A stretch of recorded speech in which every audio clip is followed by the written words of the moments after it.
As people who love the outdoors, we know what we stand for. We stand for fish, wildlife, and conserving places they call home. We stand for the traditions we inherited and that we must pass on. We stand for great gear, fair prices, expert service, and memorable experiences. At Bass Pro Shops and Cabela's, we stand together for you. To give batters a different look, pitchers throw a changeup. Your idea of a different look is sunglasses. That's true. But La Quinta Inns and Suites is really taking the different look thing to a new level. Definitely a major league makeover, starting with a bolder, brighter lobby full of comfortable spaces to let you settle in. Or chill out in front of a big flat screen like Wingo would. Oh, you know it. It's a changing La Quinta look to help you get in the zone and look sharp when you hit that big meeting. Prepare to win at business with La Quinta Inns and Suites. Book now at LQ.com. It's Madonna's 60th birthday today, so we come in with a little bit material, girl. It's Golic and Wingo on ESPN Radio and ESPN News. I don't care what you say, I love the song. Presented by Progressive Insurance. All phone guests on the Shell Pennzoil Performance Line. I'm Jason Fitz, Mike Golic Jr. in for Trey and Mike. This hour of Golic and Wingo brought to you by La Quinta Inns and Suites. Book at LQ.com and win in business. We've been excited about this all morning. The Wolfpack grows by one. As our very own ESPN NFL reporter, Sal Paolantonio, joins us. Sal Pal, thanks for the time this morning. We appreciate it. So great to be here. In studio, so finally. Great to be here, finally. You finally invited me. Well, it takes a special invite, like a little golden ticket. It's our Willy Wonka, but you get one.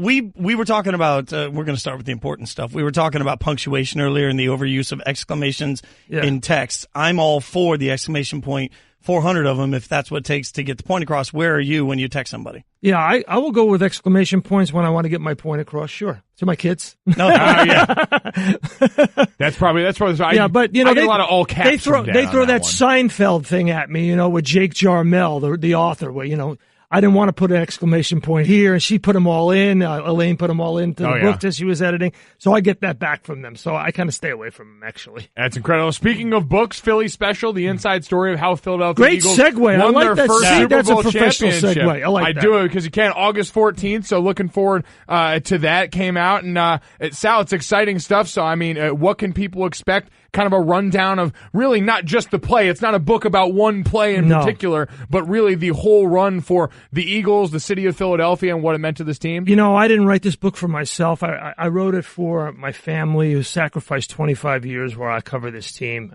and for my friends, the guy who cuts my lawn, the guy who cuts my hair, my post, the guy who delivers my mail, for years and years and years. These are Eagles fans. I've lived with them, among them, felt their pain for so many years, and I really wanted to write a book that was the inside story, week by week, of how, the Eagles were a great team, but they were a better story. They were a story of real, true resilience, of a brotherhood. Nick Foles had a press conference a couple of weeks ago, and he just said something that I thought was really profound. He said, football is about relationships more than anything else. And this game and this team and this city, they had a special bond and relationship, and it's not only about the team and the coaches and the players in the organization. This book is about the city of Philadelphia and what this team meant to that city and to the region, to the fans. You mentioned that there's sort of a special vibe around it, which obviously hindsight, we can look at that and we can see it. Was there a moment in the season, though, where you looked at it and thought, man, this could be it. This could be the year. Yeah, when they were on that 9-game winning streak, I thought, okay, I can write a book about this season. And then, of course, Carson Wentz went down with the injury on December 10th. And I would say that was the critical moment, because I write in the book, in that chapter, of how Malcolm Jenkins went to Doug Peterson in the locker room after the game, talks to the team. And Peterson is a good speaker, and he's really motivating. But Malcolm Jenkins wanted to really keep it real for the players, and he said, listen, the media is about to come in here, and I write about it in the book. And he talked to me about it in detail. I want to say something to the team, so we speak with only one voice before the media comes in here. And I got the tape of the speech, and I transcribed it. There is no profanity in this book because, football players will use profanity until you get to this speech that Malcolm Jenkins delivers. I thought the only way to truly reflect what happened in that locker room and to keep it real and really feel the vibe of that brotherhood was to give it an entire speech and the reaction to it. Sal Paolantonio, our ESPN NFL reporter and author of Philly Special, in studio with us right now. Let's stick with Carson Wentz for a second there, just because you mentioned the injury, December, late in the year, and now we've got the talks of, will he be ready by week 1? When you look at this situation, being around the team and covering them as closely as you have, how do you look at this and handicap what we're seeing from him? Is this a guy that really should be considering starting week 1? Well, I don't want to speculate about this young man's health. I became very, very close to Carson Wentz because I was there the day he was drafted, and he really let me inside of what he was thinking through this incredibly special season. So out of respect for him, I have refused to really speculate when he's going to be ready. But here are the facts that we know and that I know. He was operated on by Dr. James Bradley on December 13th. They grafted 2 ligaments in his left knee. September 6th, the opener, is just a few days shy of 9 months. We all know it's a 9 to 12-month injury recovery. Every orthopedic surgeon, now I've been talking to James Bradley, but every orthopedic surgeon will tell you that the risk of re-tearing those ligaments is greater when you're in the 9 to 12-month window. But once you're beyond 12 months, the risk really, really significantly is reduced. So what are they going to look for? Doug Peterson said that after the game tonight in New England, he will get with Carson Wentz, he will get with the medical staff, he will get with the doctors, and they're looking for 3 things, according to the doctors that I've talked to: neuromuscular agility, strength, and control in that knee. And, for the first 3 days of camp, he was doing everything, and we were all really excited, and we thought the pace of his return was accelerated. But then the bodies started to fly around him. As you know, defensive and offensive linemen fall to the ground, and they got really skittish about it. And I think it was the Sunday after that 11-on-11 where Doug Peterson said to Peter King that he thought that Carson had a little bit of hesitation. And right after that comment, they backed him down quite a bit. I think that's interesting. I was doing Sports Nation the other day talking to Sean Merriman, and he talked about coming back from the knee injury, and he said that was the biggest hurdle, was getting out there around bodies, right? And being comfortable, being yourself again, and not worrying about right, you played the game. Bit. It's mental, right? Yep. It's absolutely, 90% of it is, can he handle it? The strength of the knee. And I'll tell you something. I have watched him in practice, and I said this on the ESPN radio station in Philly, 97.5 The Fanatic. I said it a couple of weeks ago. This guy, the strength in his core and his legs have really increased the velocity and spin on the football. When he goes out there in 7-on-7, it's like a completely different game compared to Sudfeld and Foles. His strength in that arm is significantly improved. ESPN NFL reporter Sal Paolantonio with us in studio, giving the Straight Talk, brought to you by Straight Talk Wireless, best phones, best networks, no contracts. So, Sal, a little straight talk about the other quarterback in this situation. You've been around this team. You were around the team at the end of the year. You saw how special it was for Nick Foles.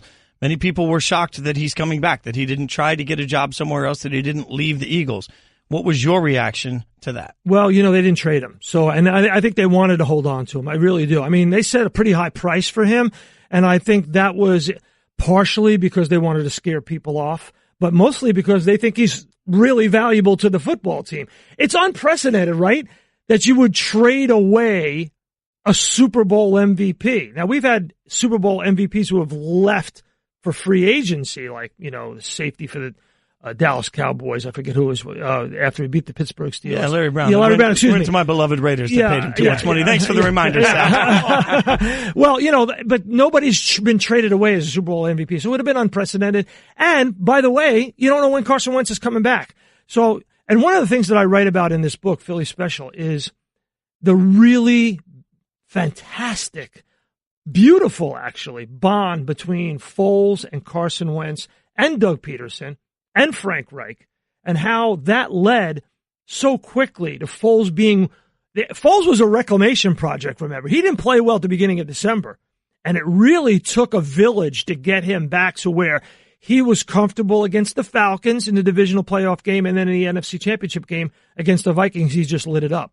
Talking to ESPN NFL reporter Sal Paolantonio, author. Check out Philly Special in stores. And let's stick in that division, because part of Philadelphia, who now gets to go into this season as the defending Super Bowl champions, part of that is always getting out of your division. And the New York Giants added a bona fide stud in Saquon Barkley at number 1 overall. We saw that bit of a hamstring strain in practice the other day going for a deep route. How concerned do you think the Giants should be and are about that for their prize? I mean, they're taking a risk of a running back at the number 2 overall spot in the draft. Yeah, I've talked to the people around the Giants. They don't think it's that serious. Obviously, you got to take it day to day, and this is your prize, right? You're going to coddle and nourish and make sure that Saquon Barkley is ready to go week 1. So, again, I don't like to conjecture about injuries with players.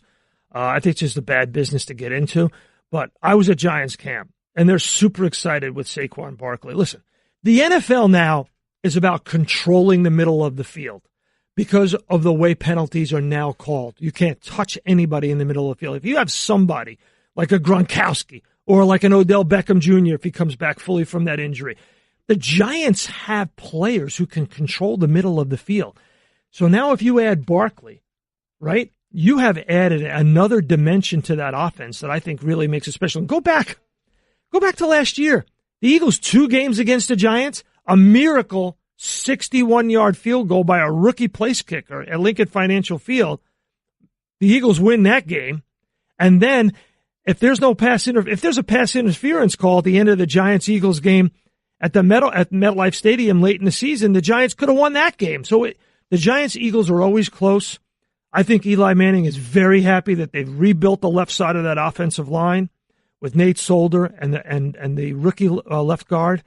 So with that, I think it's sort of like Brady getting a second lease on life. And Ben Roethlisberger. Manning's finally got people around him. So do you believe Eli Manning can still play at a high level? Oh, without a doubt. Because, they neglected to protect him. They neglected to have a running game. And I think Eli Manning is definitely going to have a second win, the second act here for sure.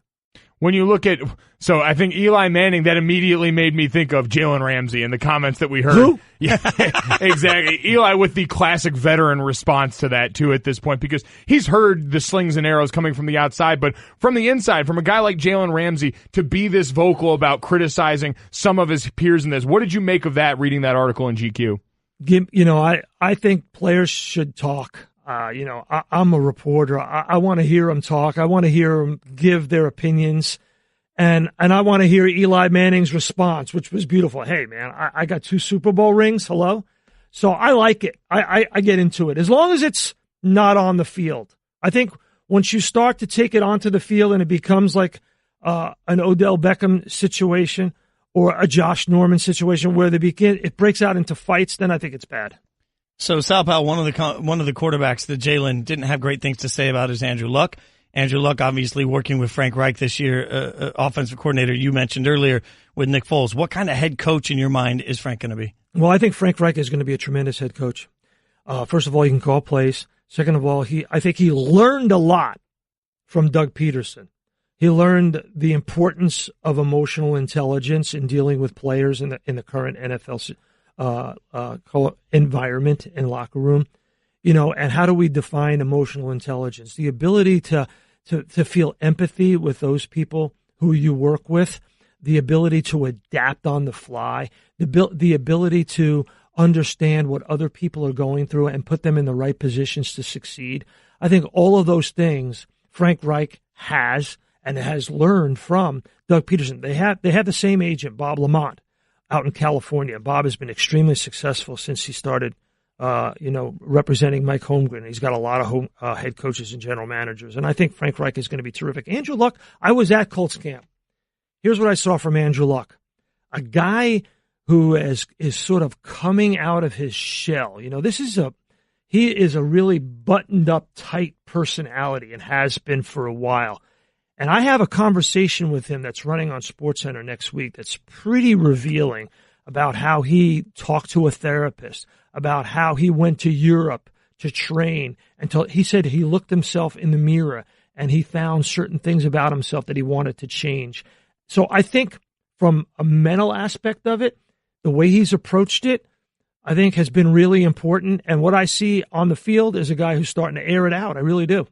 it's so interesting looking at situations like that where really Frank and Doug Peterson are both dealing with the same thing, which is star quarterbacks coming back from injury and how you manage that. For everyone else in the preseason with maybe lesser-known commodities, especially with the amount of young, quality, top draft picks, especially at the quarterback position we've seen, when you go through and see preseason games start to mount up, and we're all excited watching it, what do you look for and what are you watching for when you see these young guys get on the field in games that people call meaningless, but we understand still have a lot of importance to them? Well, I'm super excited about 3 of the 5 top quarterbacks, maybe 4.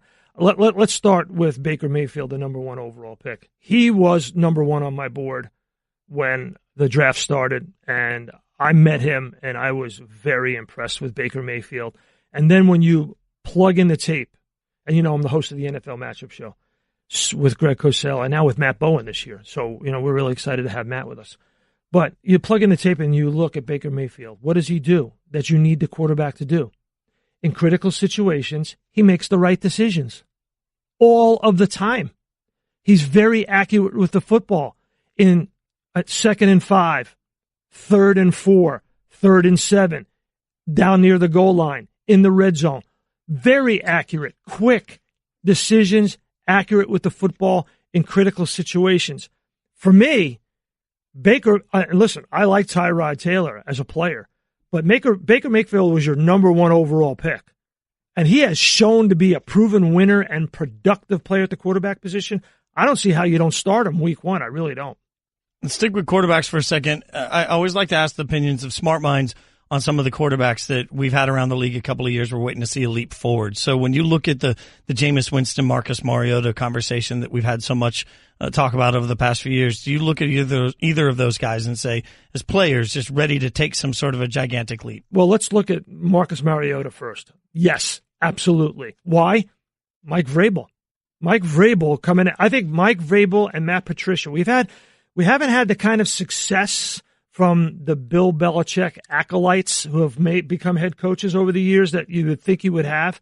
I think these 2 guys will change that. I think, and specifically Vrabel with Marcus Mariota in that division. Vrabel's a smart, tough guy, and I think he's going to get the most out of Marcus Mariota. As for Jameis Winston, I mean, come on, it's Fisher cut bait. I mean, it's a critical point in his career, without a doubt. We can all agree on that. And so he's got to recalibrate the way he approaches everything now. He has been given time to think about where he is in life and as a football player, and he's got to now choose the right path. Talking to ESPN NFL reporter and author of Philly Special, Sal Paolantonio, in studio with us. And Sal, we've touched on rookie quarterbacks. We've touched on all these different guys. I want to hone in specifically on one of the games that we have coming up tonight, just because so much has been made about him recently. Sam Darnold really lit it up in the first preseason game, got a lot of people talking and believing that he can be the week 1 starter for them. What do you see out of him, and is he one of the guys that you talked about being excited about? Right. I was there the day he was drafted in Florham Park, and I met him. And he made me a believer right then and there. He was a lot more mature than I anticipated a young man at that age to be. He had his stuff together. I was impressed. So from that standpoint, I said, okay, well, this guy's going to study hard. He is going to work hard. He's going to be coachable. And Todd Bowles can coach football. And they've got some people in that organization who have become really impressed with him in a very short period of time. And I read Rich Cimini religiously on NFL Nation on ESPN.com, and he's been a longtime Jets reporter. And when he says he likes what he sees from Sam Darnold, I'm not in practice all the time, but I've watched a little bit of the game, and quick decisions, accurate with the ball. The big knock on him was what? 25 turnovers in how many games? 14 games. So if he doesn't turn the ball over, the Jets will have something. I think that is so interesting, the point about maturity, because I think that was a lot of growing up for him during that last very turnover-ridden year at USC. Because I remember seeing an interview with Marty Smith and him before that season where I said, wow, this kid seems like he's kind of still a kid at that point. Seemed like he was kind of still digesting everything. And over the course of a year where it's not as easy and as good as everything went in 2016, you wonder if there was a lot of learning that went on in that situation. Could have been. When I met him and talked to him one-on-one for the draft show for SportsCenter, I was just impressed with how much he was in command of himself for a young person, how much he was really comfortable with who he was. He answered the questions thoughtfully, and he understood his place right away. You don't get that a lot with guys who come out of big programs who are the star athlete on campus for a long period of time. But he understood there's a long distance between USC and Jets training camp, and he had to bridge that gap pretty quickly with his personality, and the way he comported himself was very impressive. ESPN NFL reporter Sal Pal with us, and this NFL training camp report brought to you by Progressive Insurance. Protecting your small business is a big deal.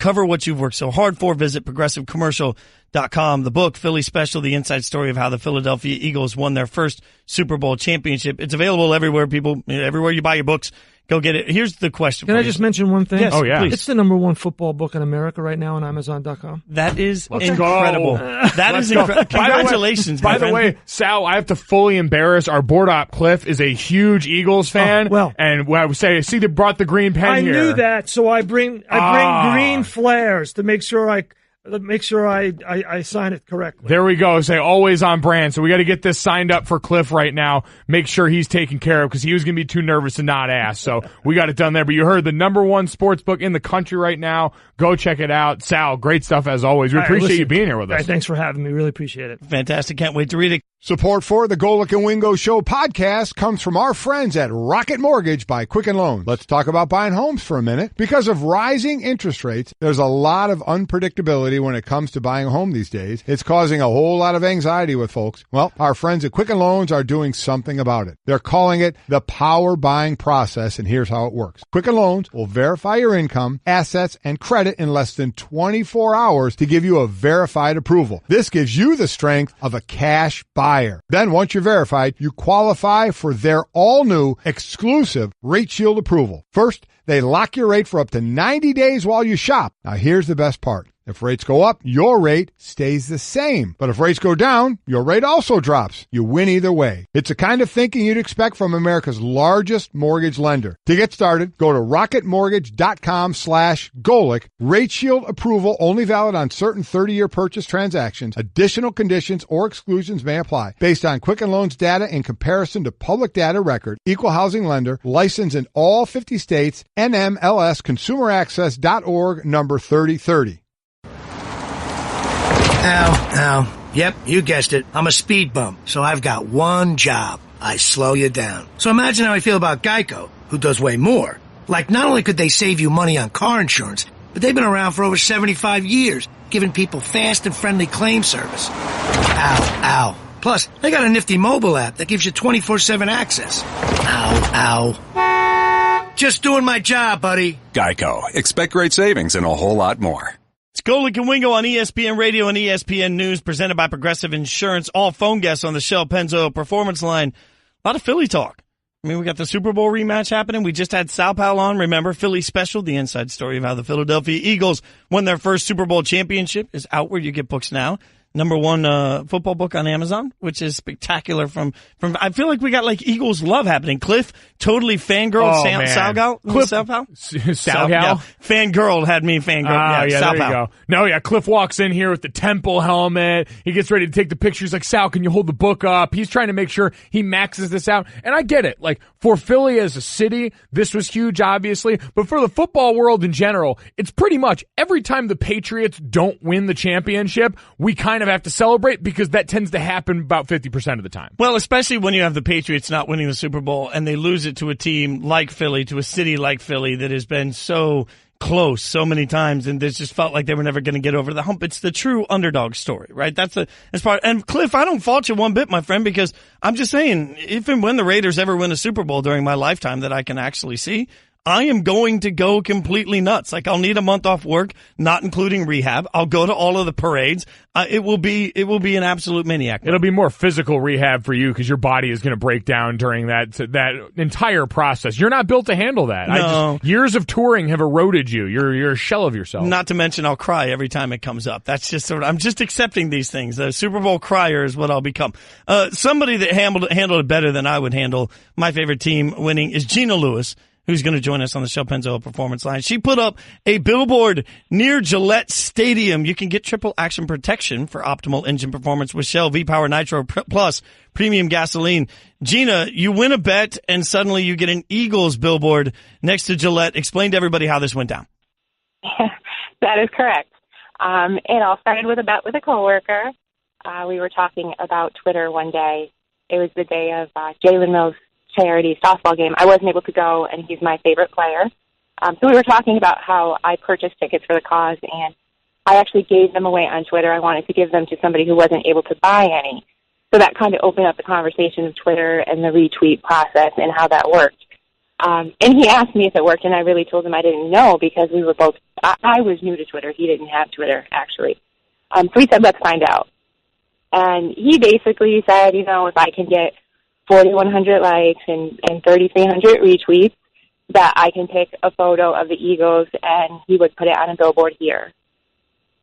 And the rest is history. The rest is history. He fired me up because he actually threw some sarcasm in there, and he said, you know, the chances of you doing this are about as good as you guys winning another Super Bowl. So when he said that, it was on. Gina Lewis, self-proclaimed biggest Eagles fan alive. And I'm interested, you live in Massachusetts, so were you at all worried throughout this process? I mean, what's the reaction been like since the billboard's gone up? It's been crazy. It's definitely been crazy. I've been getting some not so nice messages. But you know what? I've been an Eagles fan here for well over 10 years. I'm used to it. It doesn't bother me at all. I can handle it. So do you have more bets planned with the I mean, he's 1 for 1 on Pony and Up. So, I mean, you got to have another bet ready, right? I don't have one yet, but we'll see. There might be one in the future. Now, you guys turned this into a positive, right? There was a GoFundMe action. Is that right? There was a GoFundMe action.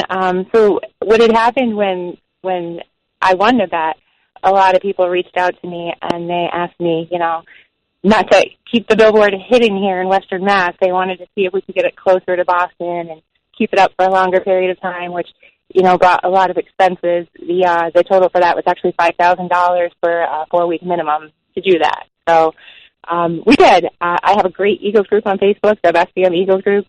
We raised most of the money for that. We brought it out to Twitter as well in the end, and we were able to make that fee in 3 days, I think it was, actually. Well, congratulations on winning the bet. Gina, thanks for hanging out with us. We appreciate it. Thank you so much.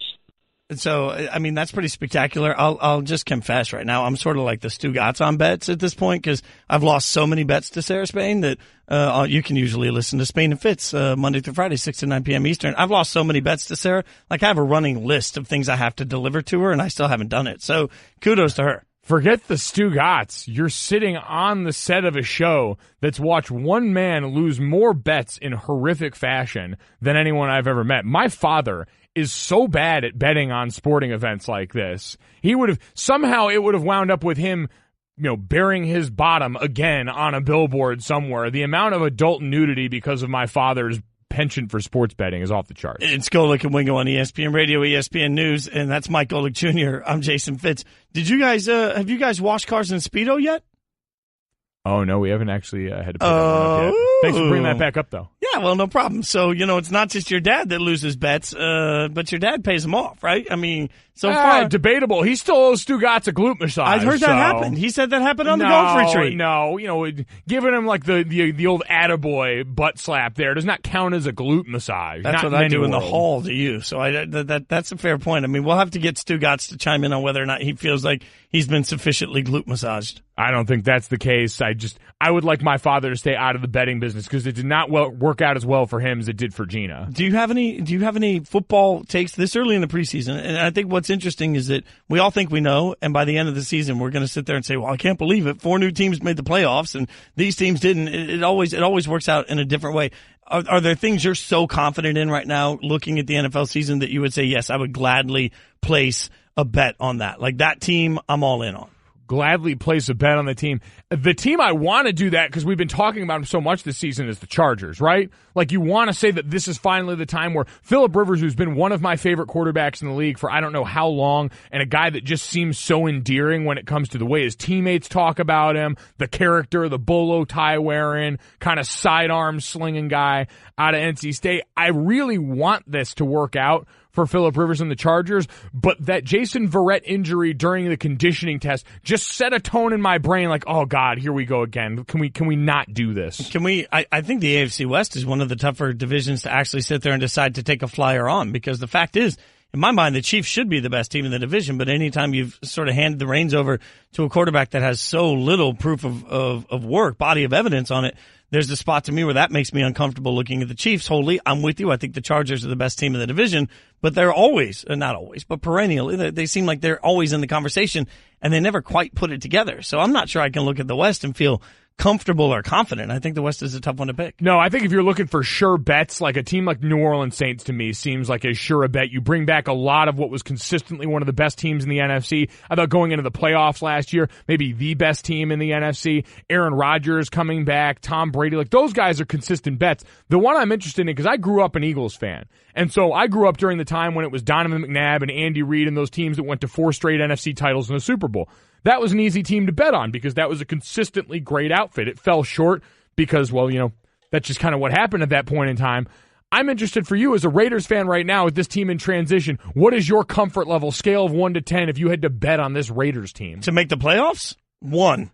I mean, it's a solid 1. I think the Raiders are, a 6-10 football team this year. Maybe I'm missing something. That's not this is the peek behind the curtain. Every positive headline that comes out for the Raiders, whether it was their top draft pick in Colton Miller out of UCLA. You crushed Colton Miller. You crushed my dreams on Christmas Day. And it sounds like he's worked very hard to address some mechanical issues, and he's having a good camp. And every time I get it, Fitz is adding 2 wins to their win total for this season. That is a peek behind the curtain. I like to text Mike every time I see a positive article with 10-6, 12-4. Now, they're a 6-10 football team this year, which stinks when you go into it. Like, you're a Notre Dame fan because you played there, obviously. It stinks when you go, you look forward to football season so much, and when you go into the season thinking, man, this team's not going to be very good this year, that's just a stinky feeling. It's harder when you're going into the season like this one, and the ESPN computers keep predicting Notre Dame to be a playoff team. Like, don't do this to me, all right? I've got a history that I was a part of personally disappointing Notre Dame fans everywhere. Don't put us in that position. Just let us fly under the radar for once. I can only hope, because Mike and I will be working together this year on Twitter on the Playoff Rankings reaction show later in the season. So I can only hope they're in the playoff conversation, because that makes it so, like, your angst for the first hour of that show before the rankings release is classic. Speaking of college football, coming up, the opposing quarterback in Clemson's season opener is a current Clemson student. Message and data rates may apply. When did it become okay for men to be lazier, softer, fatter? We need to bring the men of this country back to greatness. And it's easier than ever with Ageless Male Max, a patent-pending formula with an ingredient that helps boost your total testosterone, promoting greater increases in muscle size and twice the reduction of body fat percentage than exercise alone. Plus, an amazing 64% increase in nitric oxide, which can be handy in the gym and in the bedroom.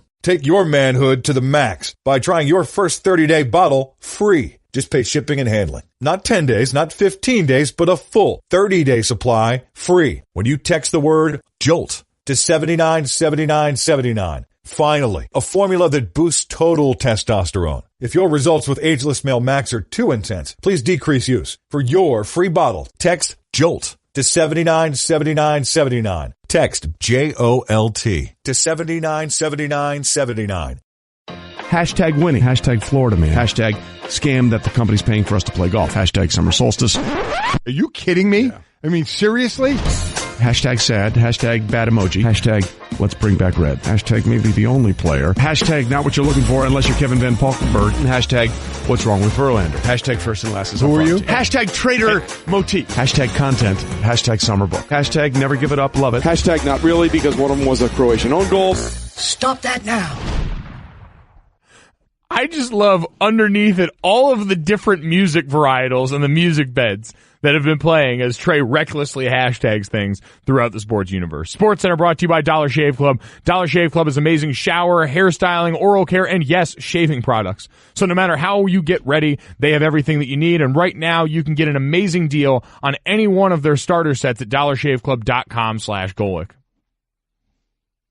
Golic and Wingo on ESPN Radio and ESPN News. I feel like I get the joke now. I didn't know there was a hashtag thing because I, too, am a old man, so I don't even think it. When somebody says hashtag, it doesn't even resonate with me. So you know what your thing is? I've noticed with you, everyone's a guy. It's Twitter guy or college football guy. Sarah baseball guy. Sarah tells me that all the time. She's like, you really need to like meet some gals too in the process because everything is just guy. That is fair. That's fair. That's yours right there. I won't have them build that for you yet. Yeah, that's perfect. Okay, Keep doing it. You're I had some training camp success guy. So it's going on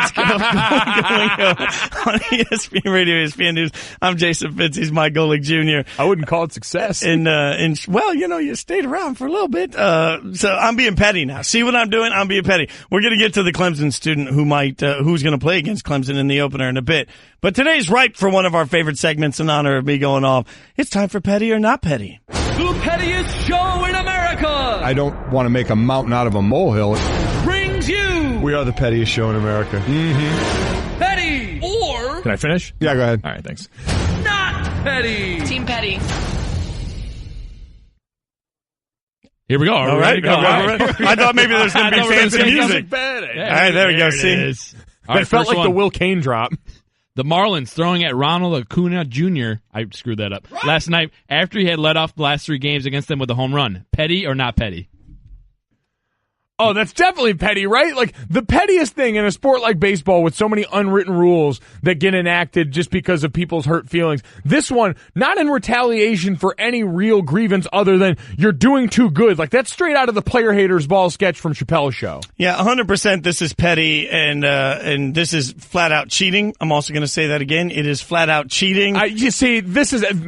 I'm angry about it. You make me disagree with you when you say stuff like it's cheating. It's flat out cheating. It's like you gotta beat him straight up. Like, no, you know what? If a guy's better than me, I'm gonna cut block him. We're gonna wham him from the side. Like, we're not gonna just block Aaron Donald straight up. It's not possible.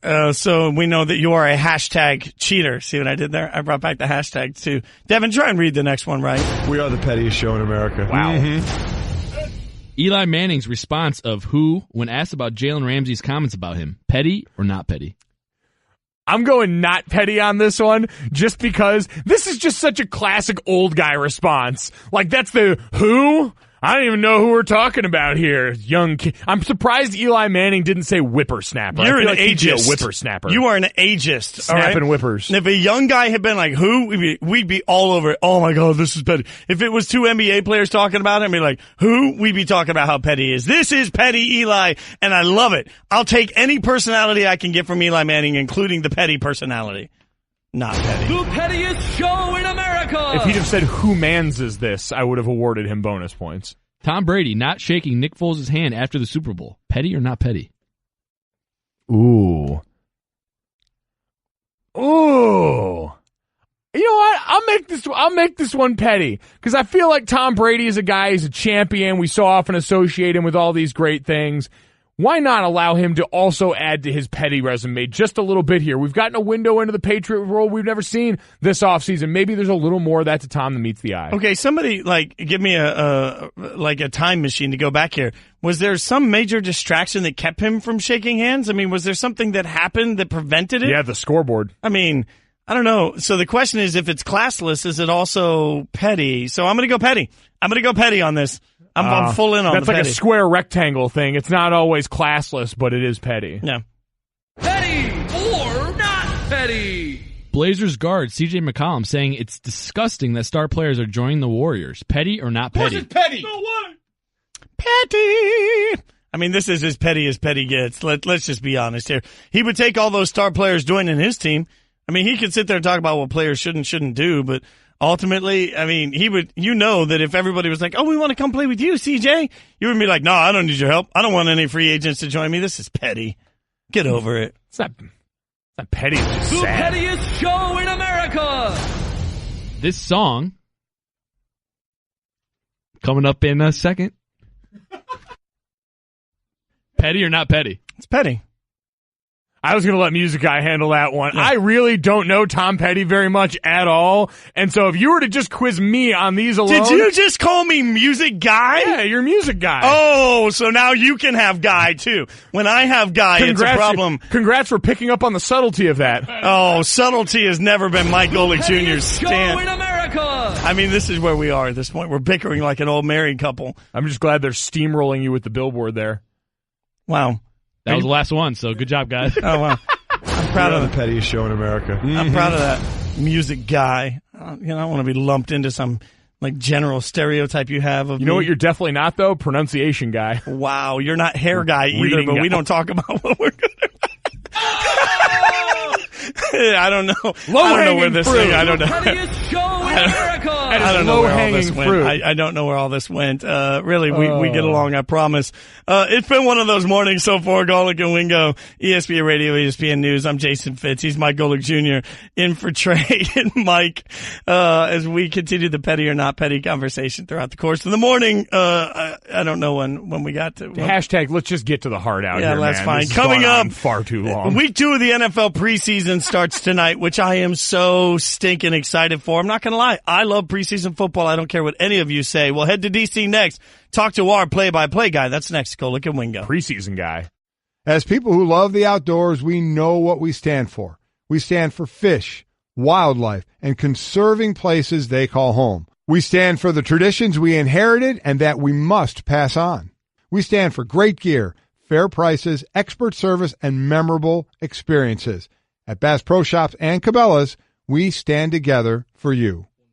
To give batters a different look, pitchers throw a changeup. Your idea of a different look is sunglasses. That's true. But La Quinta Inns and Suites is really taking the different look thing to a new level. Definitely a major league makeover, starting with a bolder, brighter lobby full of comfortable spaces to let you settle in. Or chill out in front of a big flat screen like Wingo would. Oh, you know it. It's a changing La Quinta look to help you get in the zone and look sharp when you hit that big meeting. Prepare to win at business with La Quinta Inns and Suites. Book now at LQ.com.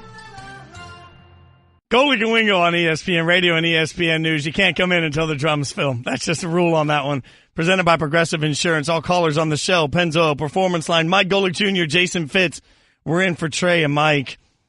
And, you just heard it in the rejoin there as Joe Tessitore. The last time we talked to him, you threw a little shade going in as a joke, and then he clapped back, as the kids say. So we're going to have him on in a few minutes. We've learned our lesson. This time we're going to behave, right? Yeah, no. The official hitman of Monday Night Football is getting nothing but respect around these parts from now on. Okay, perfect. I just want to make sure because I wasn't sure you were going to survive the last beatdown that you took from Joe Tess. Looking forward to more stories of blood splatter from Joe Tessitore. We're going to get to all of that in just a few minutes because, again, I am just so pumped for preseason football. I don't care what anybody says. The fact that I can watch football tonight has my heart very, very happy. We'll get into it in just a minute with Joe Tess, but first we want to get you caught up with a little of what's trending. Atlanta Braves rookie Ronald Acuna Jr., who had homered in 5 straight games, the last 3 against the Marlins, was hit by the first pitch thrown by Miami starter Jose Urena, leading to a benches-clearing scuffle. And this is why, Mike Golic Jr., it's cheating. Okay, oh, God. Nobody likes to hear me say it's cheating. Everybody says, well, why would it be cheating when you're giving them the runner goes to first base so they actually get an advantage? Well, if you commit targeting, for example, in a college football game or an NFL game, there's still a penalty attached to it. But the fact is, Acuna had to leave the game. So you got an advantage. You got an advantage by hitting a player instead of beating a player. That's cheating. To me, cheating carries just such a different connotation. Can it be against the rules and not be cheating? Oh, my God. Like, is that, I know, understand that's a technicality, but when I think of that, because I think it's a slippery slope to a lot of other things that are just not straight up versions of what you do. Like a cut block in football would then technically be cheating, right? Because you're not blocking him straight up. You're not just going out there and beating him and all this stuff. Like, the notion of going out there and just beat the guy is so overdrawn that I think there's a slippery slope to that. And cut blocks, wham plays, like all these different wrinkles that we thrown in. By that logic, we should just line up, run power eye, and see who can beat who. I do love Wham. They're fantastic. Careless Whisper, great song. I don't think that's what you meant, though.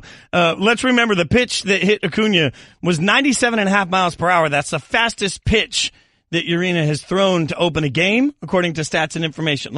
So even if we want to look at the nuance of this, he hit with the fastest pitch he's thrown all year to open a game, a guy in the elbow that's on a hot streak. How's that not cheating? It's definitely petty. I don't know if it's cheating. To look in that situation and say, yeah, you're right. And especially for Acuna, who actually, this is worth noting too. According to Elias, his streak of 5 straight games with a home run does not end due to the fact that his only attempt was a hit by pitch. So that streak actually continues on despite it kind of being thrown off in that moment. And I heard Freddie Freeman after and some of his teammates talking about what do you say to a guy that's been doing so well, who now has to kind of deal with certainly any physical ramifications that may come from that, but also the mental hang-up. Well, and the physical ramifications will be interesting. So many people have said, look, it's the unwritten rule. You throw it the back or the buttocks. And I understand you throw it the back or the buttocks. But how is it that you can say, well, maybe he just lost control, or he was thrown to the back of the, there's this piece of control versus aim versus what they're looking for. Ultimately, no matter what, a key player missed the game. And that, my friend, is by definition cheating. And because I have the little mouse, I get to move to the next story and have the last word. See how that works? God, I love that. Yankees slugger Aaron Judge needs more time to recover. This is a big deal for the Yankees, Mike. Yeah, so Brian Cashman, the Yankees GM, came out and admitted Wednesday that the 3-week timeline for Judge's return was overly optimistic, which was confusing to us just because when this was all initially reported, we remembered hearing that it was going to be 3 weeks until Aaron Judge could even swing a bat again, let alone would be ready for play. And so I always assumed there was going to be a buffer in here when he would come back and getting through the mechanics of swinging again and making sure the wrist was going to be able to hold up through that, because there's a difference between the rehab, the rest and recovery process for something like this, and then actually having to go out there and put it to the test. We're going to get to Joe Test in just 1 second, but we have to get this What's Trending story in real quick. A 53-foot trailer containing nearly $100,000 worth of ramen noodles was stolen in Georgia. That's right, $100,000 worth of ramen stolen in Georgia. The victim reported the theft to police, saying he had left the tractor trailer loaded with $98,000 worth of ramen noodles in Fayette County, Georgia, between July 25th and August 1st. When he returned, the white 2004 Stoughton trailer was gone, noodles and all. I'm just checking every college campus around there. That's the only place you need to go. There is some fraternity that is going to be eating like kings for the rest of their college career. Yeah, and I also wonder how many packets of ramen does it take to equal $100,000 to street value? And also, what's your secondary market like on that? Do you just pull up at a little calf outside of a college? Well, you know what the secondary market is really for? It's the powdery things that you dump in on there, the flavor packets. You could go 5-to-1 flavor packets to actual noodle and have the right ratio of delicious flavor there. I'm all in for ramen. 5-to-1 noodle, the packets to noodle ratio? Yeah. Dear God. I want lots of flavor. You're used to taking in 3,000% of your daily allotment of sodium in one sitting, aren't you? Remember, I'm dead inside. That gets you caught up for what's trending. It's Golic and Wingo on ESPN Radio and ESPN News. Jason Fitz, Mike Golic Jr. in for Trey and Mike. And we're going to go straight to the Shell Penzo Performance Line, where Joe Tessitore, ESPN Monday Night Football play-by-play guru, joins us. Joe Tess, thanks for the time, man. You're calling the Jets-Redskins game tonight. What have you made so far of the quarterback depth chart for the Jets? Well, we spent a lot of time with the Jets in the course of the past week, and I got to tell you, when I first got eyes at training camp practice about 9 days ago, I was blown away by how sharp Teddy Bridgewater looked. I mean, he was on the money. I mean, the knee to me was seemingly no factor, spinning the ball as good as you ever remember him spinning the ball, putting it into the bucket on deep passes, and then he comes out Friday night, and I know obviously Sam Darnold all eyes, and we're blown away and how he acquitted himself, but don't forget Teddy looked really, really sharp. So it becomes this great question. Now, obviously, you got the future of the franchise there. You got a $10 million basically assistant coach, veteran placeholder in McCown. And then you got Teddy Bridgewater sitting there. That does this become incredibly attractive trade bait, or do you keep three, which is obviously, as you know, from a management standpoint of your salary cap and your roster management, very, very uncommon, or does something present itself elsewhere in the league where it opens up, you can get some draft picks, you turn things over to Sam right away, and you just move forward with this franchise in the future? Joe, I'm interested, when you talk to all of these guys, players and coaches alike, so much of the talk on our side is the future, what's going to happen with Sam Darnold. What are they talking about as far as expectations for this season? What do they think is a realistic ceiling for this team? You know, that becomes an interesting conversation because this is a team that, on whole, when you look at them, and forget Josh McCown for a moment, they are a young roster.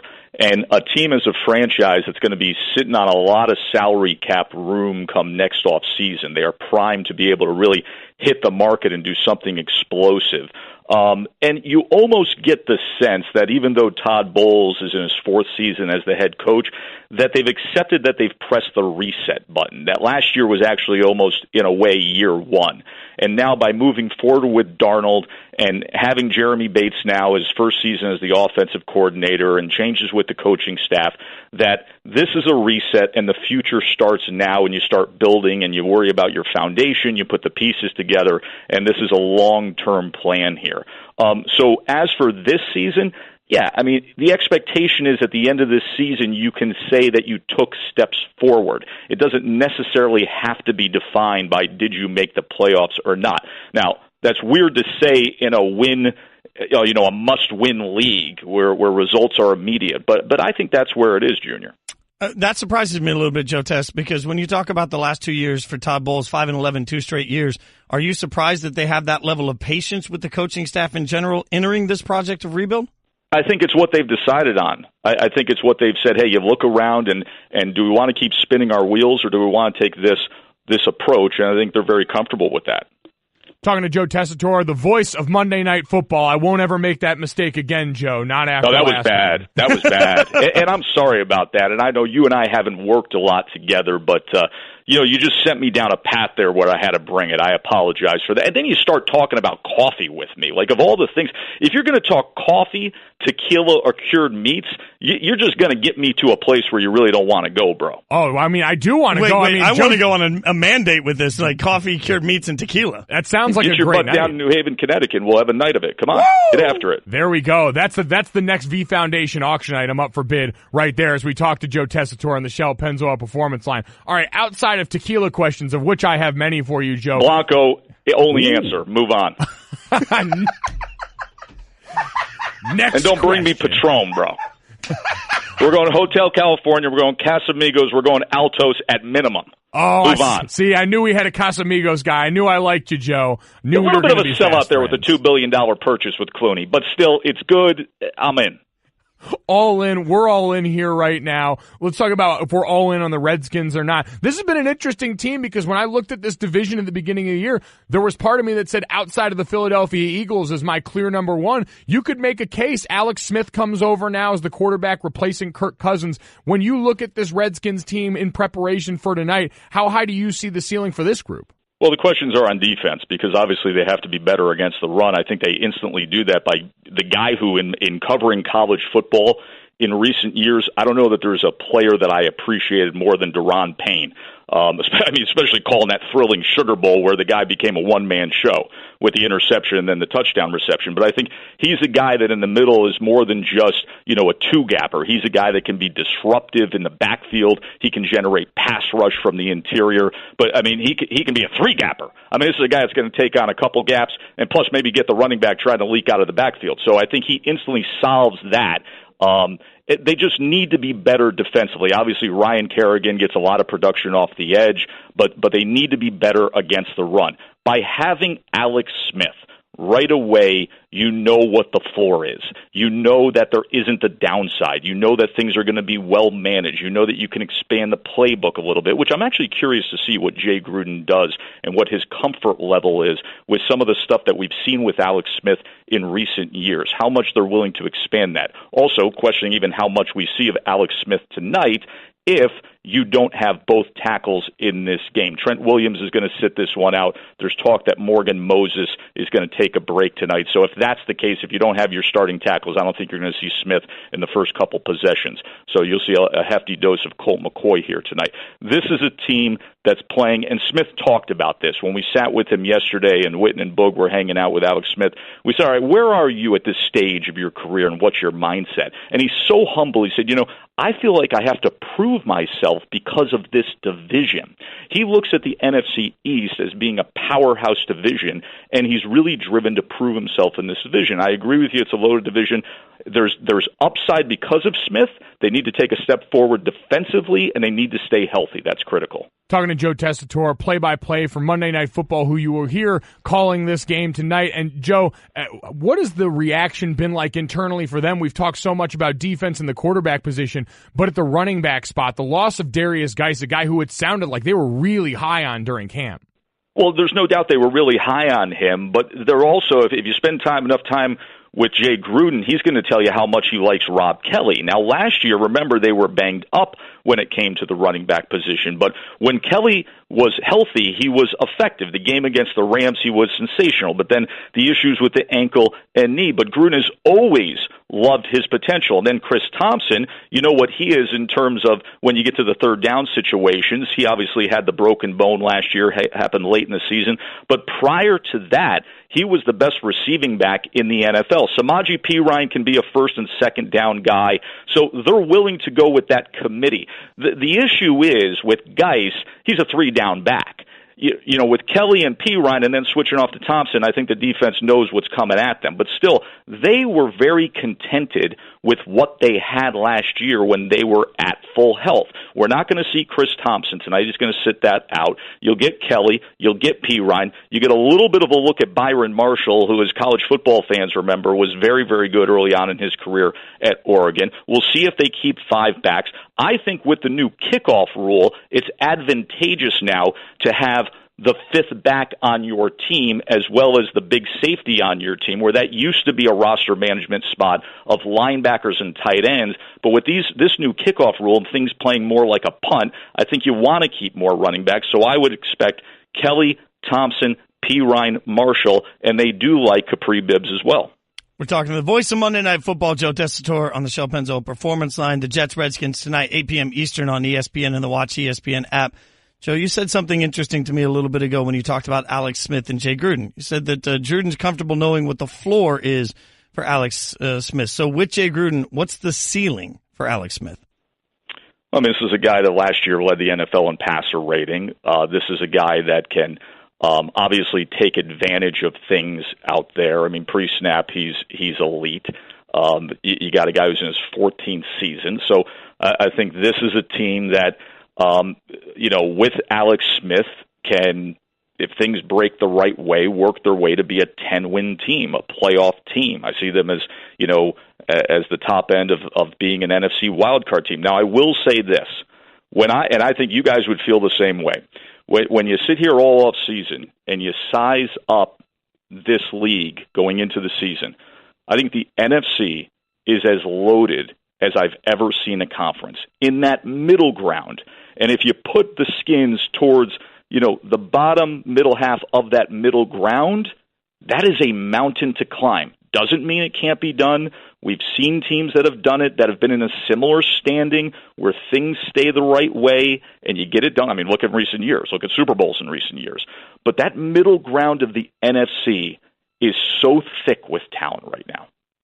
Really is. Talking to Joe Tessitore, ESPN Monday Night Football play-by-play analyst. And, Joe, you've got the new booth coming together this year, so we got to ask. I've seen the videos you've been putting out there. You've been back. You've been active. We've seen you guys doing hits all over the place. How's it coming together? You, Jason Witten, Booger McFarland, how's the cohesion with the unit right now? Man, let me tell you something. First of all, these are total dudes. I mean, just dudes. Just great guys to be on the road with.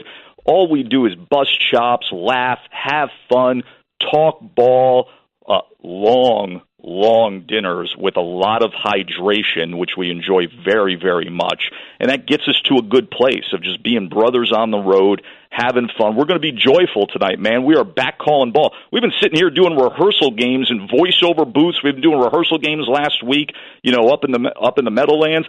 We want to call some ball with a red light on.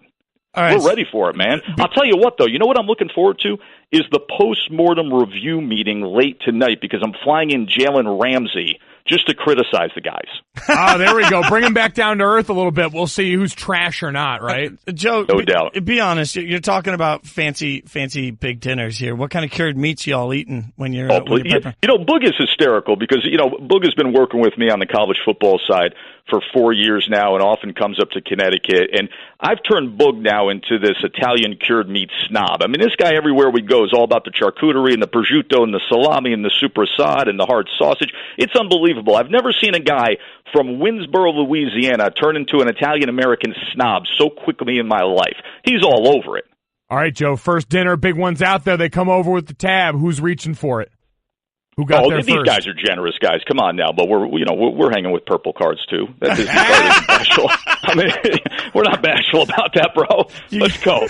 Get yourselves down to North Haven, Connecticut. Come to Lou Doll's restaurant, my family's restaurant right there, and we'll crush it together. You just say when, and I'm there to eat. Purple cards out in full force, Joe. We can't wait. No doubt about it. Hey, you guys check out the broadcast tonight, 8 p.m. Eastern on ESPN and the Watch ESPN app. Congratulations. Can't wait to hear the call. Good luck tonight, my friend.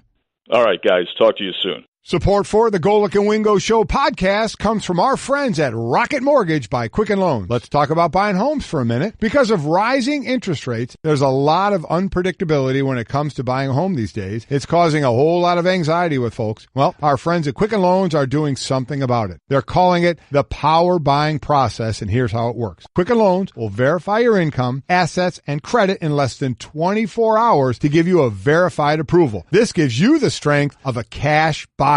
Then once you're verified, you qualify for their all-new exclusive Rate Shield approval. First, they lock your rate for up to 90 days while you shop. Now here's the best part. If rates go up, your rate stays the same. But if rates go down, your rate also drops. You win either way. It's the kind of thinking you'd expect from America's largest mortgage lender. To get started, go to rocketmortgage.com/Golic. Rate Shield approval only valid on certain 30-year purchase transactions. Additional conditions or exclusions may apply. Based on Quicken Loans data in comparison to public data record, equal housing lender, licensed in all 50 states, NMLSconsumeraccess.org, number 3030. Computer, execute 12.4p operation. Optimizing algorithm. Running encryption packet alpha 990. Oh, I don't feel so good. What is it, computer? Is it hot in here? It feels hot in here? I feel a little clammy. I should lie down or something. A computer with a virus? Surprising. What's not surprising? How much you could save by switching to Geico. Those oysters Rockefeller were a mistake. Geico. 15 minutes could save you 15% or more. It's Golic and Wingo on ESPN Radio and ESPN News, presented by Progressive Insurance. I'm Jason Fitz. I'm the dumb one. Mike Golic Jr. I try and help you guys. I've been called dumb by better, good sir. You know what? You'll be called dumb by worse too before the day's over. That is probably also fair. What? I don't know. I was going to go with you either way, just to kind of end the petty battle, because I feel like we should restart and have just a little kumbaya session, like a lot of love and support for each other. Nah. The pettiest show in America. That's what's happening right now. I'm trying. I'm just trying to help make the world a better place. Everyone in sports is talking about this Jalen Ramsey article in GQ where he lights up about half the quarterbacks in the NFL. Mind you, had good things to say about Derek Carr, so he was obviously right. The writer Clay Skipper joins us on the Shell Penzo Performance Line. Clay, thanks for some time, man. We appreciate it. When you sat down with Jalen Ramsey, did you expect to get this sort of hot take openness from him? I can't say that I necessarily expected it. I mean, I knew he was a candid dude, which is one of the reasons that we wanted to include him in sort of our new class of badass in the NFL portfolio, but I did not necessarily expect that he would pull out his phone and start going through quarterback name by name. I guess that's the thing. Did you go and was this wasn't the original plan, so at what point did you kind of see this was trending this way and basically just abort the mission and go with this? Was there a particular comment that kind of piqued your interest in all this? Yeah, I mean, when he just sort of started talking about, where the Q&A begins is sort of where our conversation began, to be honest. We just sat down at breakfast, and he started sounding off about the NFL draft. And once he started talking about Lamar Jackson and Baker Mayfield, then he just went straight into Josh Allen. And so from there, it just sort of cascaded. And then, I think there was that question early on where I asked, in your opinion, what are the quarterbacks that don't suck? Because he has sort of spouted off on a few QBs before, and he just sort of took it from there. The article on GQ is Jalen Ramsey has something to say about literally everyone. Clay Skipper wrote it. He's with us on the Shell Penzo Performance Line. Was there a quarterback name you heard that sort of made you react with shock and awe? Not necessarily. I mean, I think that the one that people seem to have glommed onto more than others is maybe Matt Ryan. But, one of the things I think that was sort of a big takeaway for me, and I think a lot of people sort of reacted to it this way yesterday, was that a lot of the things he says are pretty valid, right? And he is a pretty talented cornerback, and he obviously knows. Sorry, pretty talented is an understatement. He obviously knows the game extremely well, and he has some very insightful points. I mean, I thought his points about Kyle Shanahan were pretty on point. So, there wasn't one necessarily that jumped out in terms of being like, oh, that's something I completely disagree with. Now, obviously, we'll have to wait and see how things play out this season before we'll have to come back and circle back and see how the actual performance compares to sort of what he said. But no, I actually didn't really have one that at the moment I was like, oh, that's kind of shocking. Now, talking to Clay Skipper, GQ writer, wrote the article on Jalen Ramsey, and I'm interested because so many people since, as they've been reacting to this piece, have talked about the motives behind this for Jalen Ramsey, whether it's just self-publicity, whether he's trying to, drive towards merchandise the way we saw so many other guys do. Did you get the sense that there was anything behind this, or that this is just purely who he is? I didn't have a sense that there was any sort of ulterior motive, to be honest. I think one of the things that does get lost in a written Q&A is sort of the tone, right? And so this, one of the things that's blown up is that Jalen Ramsey's talking about your trash. But when we were having this conversation, it was just sort of pretty normal, pretty casual. It was not vindictive or, necessarily as menacing or as bracing as it maybe comes off in the written form. And so I don't think he was going into this with any necessarily ulterior motive. I think he's just, like he says in the article, he says he's, unapologetically him. And I think he doesn't hold back from voicing his opinion or his thoughts. And so I think he was just sort of having a conversation and was not shy about offering what his takes were on those certain quarterbacks. And then, a lot of other points that sort of came on later in the Q&A. Clay, I want to get your thoughts on that tone regarding one specific quarterback, and that would be Blake Bortles. I mean, you obviously, in a quarterback conversation, we have to at least acknowledge that there's a perception that Blake Bortles may not be the best quarterback. When he spoke about Blake, what did you read from him sort of in his tone and body language and how he approached that conversation? I thought he handled it pretty deftly, to be honest. I thought he, again, he seemed to have a sort of, he had digested what other people had said about Blake. He mentioned how Blake had gotten a lot of criticism, which means he sort of has probably been monitoring the noise around Blake. But I think everything he said, again, was valid. He said Blake did what he needed to do in the playoffs to get us to the AFC Championship game and to get us within, they were up by 10 in the fourth quarter, so they weren't far away from getting to the Super Bowl. And now is that a ringing endorsement? Not necessarily, but I think that he handled it pretty well, and I thought it was pretty funny that he did mention that they don't. He sort of threw a little playful barb in there about them not going against the ones in practice, which I thought was pretty funny. Talking to Clay Skipper, GQ writer on the Shell Penzo Performance Line. And I know for a lot of these interview requests and when you're sitting down with guys, you usually have to go through the team, the PR staff, maybe people involved in the organization. Was there any pushback from them, especially, Tom Coughlin, Doug Marrone? They don't really seem like guys that would necessarily promote this kind of behavior, even if it's something they're very used to with a guy like Jalen. No, I didn't actually have any interaction with the team, so that's not really something I couldn't speak to their opinion on it, to be honest. Well, in the process of interviewing and talking to him about the quarterbacks, there was more to the article than that. Was there anything that really surprised you about Jalen in general after sitting down with him?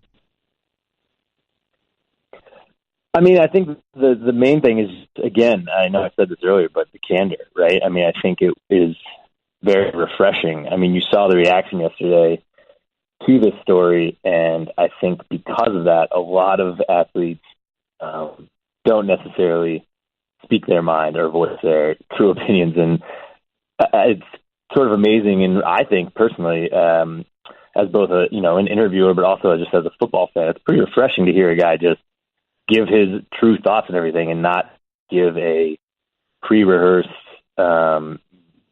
media-trained answer. And so that was honestly the most surprising thing to me. And again, I found it sort of a change of pace that was sort of nice, and I think that has been reflected in sort of the reaction to it. The article is out on GQ.com. Jalen Ramsey has something to say about literally everyone. Clay Skipper, the writer of that article. Clay, thanks for the time, man. We appreciate you. Thank you guys for the interest. Appreciate you having me on. So it's an interesting, because he makes an interesting point at the end, and this is something we've mentioned a little bit earlier today when talking about Maryland football and how they're handling sort of the chapter of where they are right now.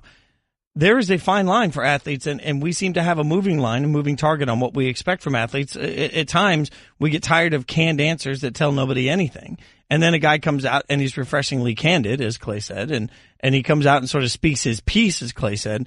And then that also becomes a news story. Now, let's also though have a little context.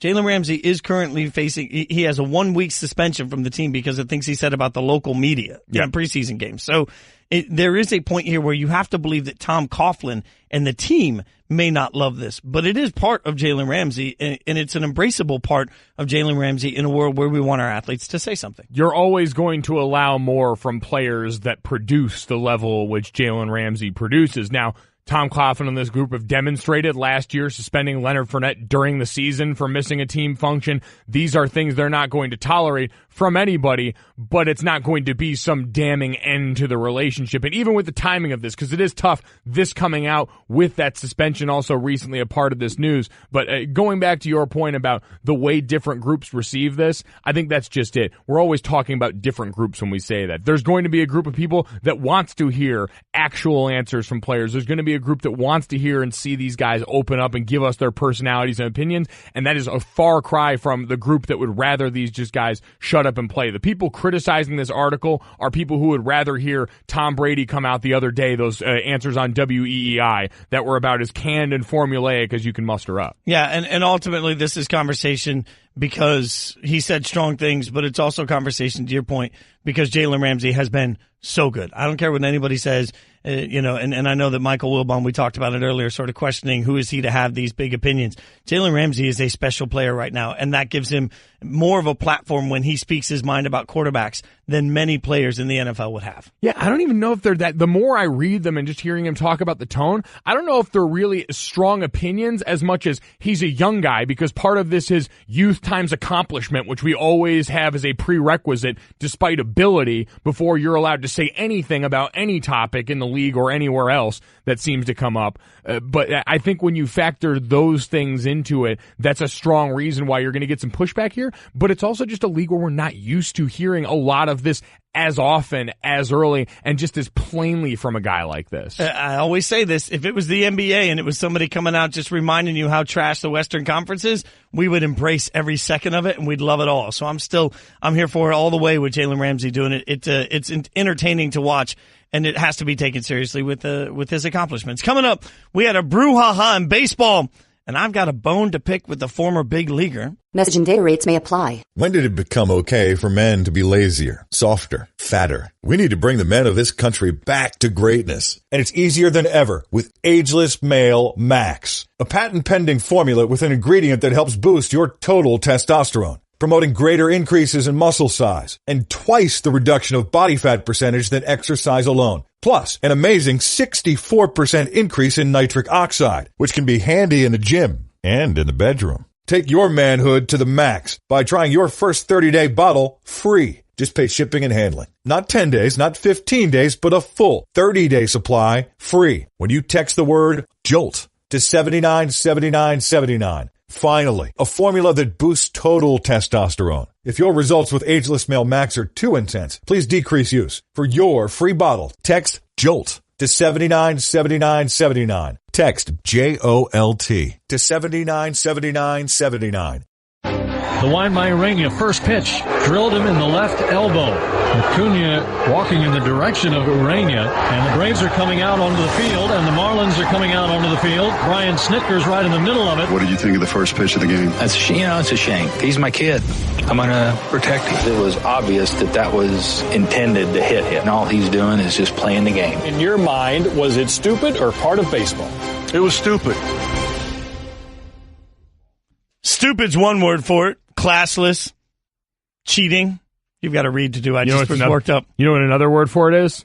Wait. Sports Center, brought to you by Sport Clips. Do your hair a favor by checking it online, arriving just in time for your Sport Clips MVP haircut experience while you surround yourself with sports on TV. Great cut, massaging shampoo, and a hot steam towel. Claim your spot today. Go to sportclips.com/check-in. It's Golic and Wingo on ESPN Radio, ESPN News. I'm all worked up about guys fighting. You're really in your feelings about this one. You ever seen someone get hit with a baseball before? No, I have. I just don't understand how, I love the baseball apologist at this point that's like, well, he wasn't aiming for his head. Oh, so it's okay that he was just aiming for his elbow when the guy makes his living playing baseball. Like, or was he aiming for his back and just has bad aim? And so then we're supposed to forgive that. Oh, he meant to hit him in the butt, but unfortunately he hit him in the elbow, or he leaned into it. All of these just petty little reasons to try and excuse the fact that he threw the fastest opening pitch he's thrown ever at 97.5 miles per hour at somebody because he can't beat him. And then that to me is just the essence of awful. Well, it wasn't that he couldn't beat him. It was that they couldn't beat him. See, that was the thing. This was about sending a message for the team, right? That was why we had this conversation about retaliation. Like, I can't imagine that this was just as singular. Like, when you look at Urena, he was just coming out there. Like he said after the game, it was one pitch and done for me. Like, I was out for the rest of the night. I'm not happy about that. But this was a team that had been getting beat around the park, especially in that leadoff spot, by Acuna on this team. He'd been hot right now. Just imagine, though, you're playing in the national championship game for Notre Dame against Alabama. You guys line up. You're about ready to take the first snap. Opening play, guy goes offsides early, just picks up the quarterback for Alabama at the time, slams him down on his shoulder. And he could say, well, I just meant to send a message. I was just trying to send him a message that we're going to play physical football. And that guy can get ejected and there can be a 15-yard penalty. Would you not look at that, though, from a football standpoint and say, oh, my God, how could you possibly do that? See, this is the other difficult part is we're trying to also bring these apples-to-apples comparisons in that don't actually exist because this is within the body of a game. Now it's something that's against the rules, but you look at it, it's also borderline. Like, intent is the one thing people always bring up with this. How do you legislate intent? Like, for it, if you want to stick it with football, like, all right, we've got to play Ed Oliver, best defensive tackle, maybe the best defensive lineman in college football. Last year playing in a game, because he's such a dynamic force, they bring a wham block in. They send a tight end from the side to cut him when he comes from behind the line of scrimmage. It's a play that's not necessarily illegal. I don't remember it being flagged, although it's illegal this year, but wasn't at that point last year. But it injures his knee on that play, and he's out for the rest of the game. It affects some of his season. We don't know if that player was trying to hurt him, just do their job or what, but it was something that's outside of the normal course of just blocking somebody. It's within the rules there, but it still caused a less than favorable outcome. But see, that's the smartest point. You just made my point for me. Because what did college football do? They looked at that and said, man, we got to fix that.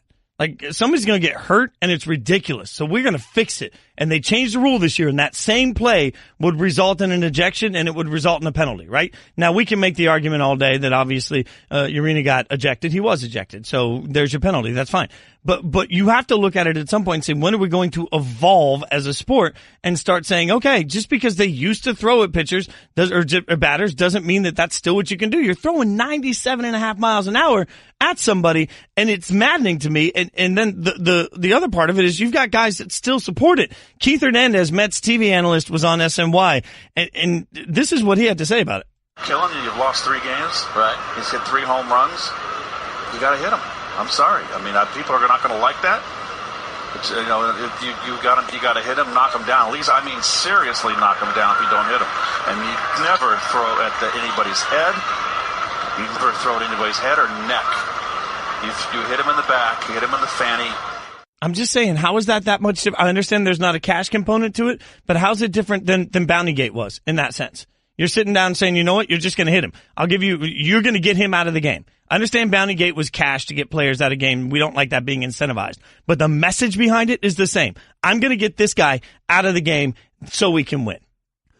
It's against the rules, you're right, but until baseball incentivizes otherwise, until they say we deem this wrong enough to really punish it severely, and we've seen baseball in other instances hand out some pretty severe punishments for different things across this, but until they do that, you're telling these guys this is business as usual. You've been doing this long enough. Treat it like the speed limit, where every once in a while we'll have to check you, but if you get close or go a little bit over, we're not willing to really punish you all that harshly.